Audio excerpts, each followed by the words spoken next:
అందరికీ నమస్కారం. నేను మీ షణ్ముఖ్.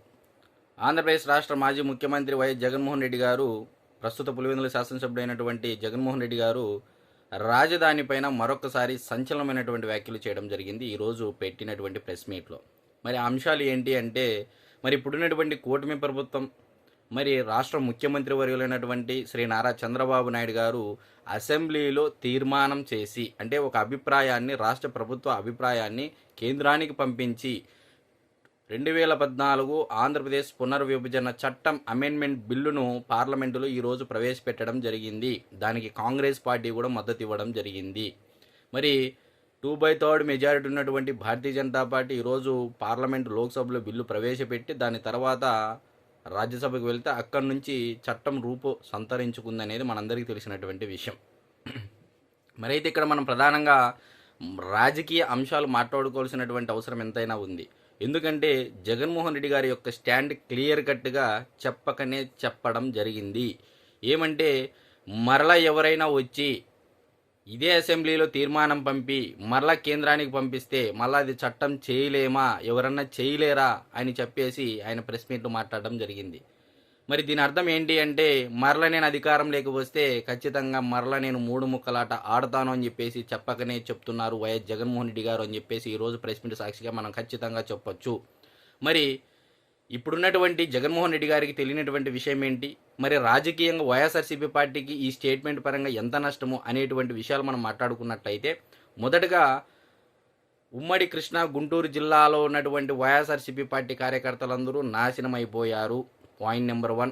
ఇకపోతే కూటమి ప్రభుత్వం అనగా తెలుగుదేశం పార్టీకి, జనసేన పార్టీకి, భారతీయ జనతా పార్టీకి మరొకసారి 2 జిల్లాలో ఉన్నటువంటి ప్రజలందరూ కంప్లీట్గా గెలవబోతున్నారు కూటమి ప్రభుత్వానికి సంబంధించినటువంటి అభ్యర్థులు అనేది ఈ ప్రకటన సాక్షిగా మనం ఖచ్చితంగా చెప్పొచ్చు అనేది అయితే చెప్పొచ్చు.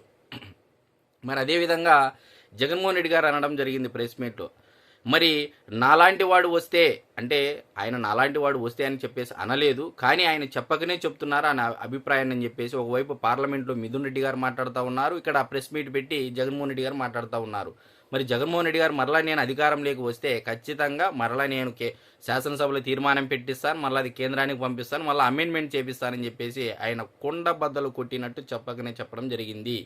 మరి జగన్మోహన్ రెడ్డి గారికి మరి ఈ విషయం తెలుసో తెలియదో ఒకసారి మీడియా ముఖంగా ఎవరైతే ఇంకా రాజధానిని మేము మార్చగలము అన్న వాళ్ళకి ఒక రాజ్యాంగపరంగా ఎన్ని కండిషన్స్ ఉంటాయి, మరి అదేవిధంగా ఎన్ని సమస్యలను అధిగమించి ఒకవేళ జగన్మోహన్ రెడ్డి గారు ఈ బిల్లు చట్టం చేయాలి అంటే, మరలా 3 రాజధానులు చేయాలి అంటే ఎన్ని సమస్యలను అధిగమించాలనేది ఈరోజు అతి ముఖ్యంగా రాజధాని ప్రజలు తెలుసుకోవాలి, అదేవిధంగా ఆంధ్రప్రదేశ్ రాష్ట్ర ప్రజలు తెలుసుకోగలరు.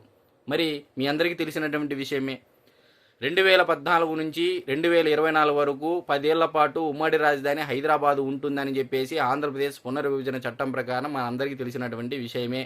మరి 2024 జూన్తో ఆ సమయం ముగిసింది. మరి 2024 జూన్తో ముగియడం ద్వారా ఇప్పుడు అతి వేగంగా కూటమి ప్రభుత్వం పావులు కదపడం జరిగింది. ఈ చట్టబద్ధత ద్వారా రాజధానిలో ఉన్నటువంటి రాజధాని గ్రామాల రైతులకు సంబంధించి ఖచ్చితంగా చాలా ఊరట జరగనుంది. అదేవిధంగా సిఆర్డిఏ కూడా చట్టంలో కూడా క్లియర్గా అమరావతి అనే పదాన్ని యాడ్ చేయడం జరిగింది. మరైతే ఇక్కడ ఆల్రెడీ కేంద్ర ప్రభుత్వము సావర్నిటీతో, అంటే ప్రపంచ బ్యాంకుల నుంచి, ఏషియా డెవలప్మెంట్ బ్యాంక్ నుంచి అప్పులకు కేంద్ర ప్రభుత్వం గ్యారెంటీ ఇవ్వడం జరిగింది.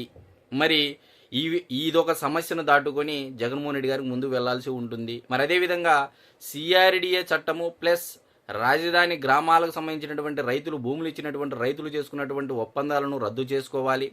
మరి రద్దు చేసుకుంటే ఈ రైతులు కోర్టుకు వెళితే కోర్టు ద్వారా తద్వారా పెనాల్టీ, అంటే ఎంతైతే వాళ్ళకు ఇవ్వాల్సి ఉంటుందో కోర్టు ద్వారా పరిహారాలు చెల్లించాలి. మరి ఇదొక రెండవ సమస్య. ఇకపోతే అతిపెద్ద సమస్య, జగన్మోహన్ రెడ్డి గారు అధికారంలోకి రావాలి, వచ్చిన తర్వాత ఒకవేళ 2/3 మెజారిటీతో అసెంబ్లీలో తీర్మానం చేసి ఆ పంపించినటువంటి తీర్మానాన్ని కేంద్రంలో ఉన్నటువంటి జాతీయ పార్టీ ఏదైనా సరే కేంద్ర ప్రభుత్వానికి 2/3 లోక్సభలో మెజారిటీ ఉండాలి.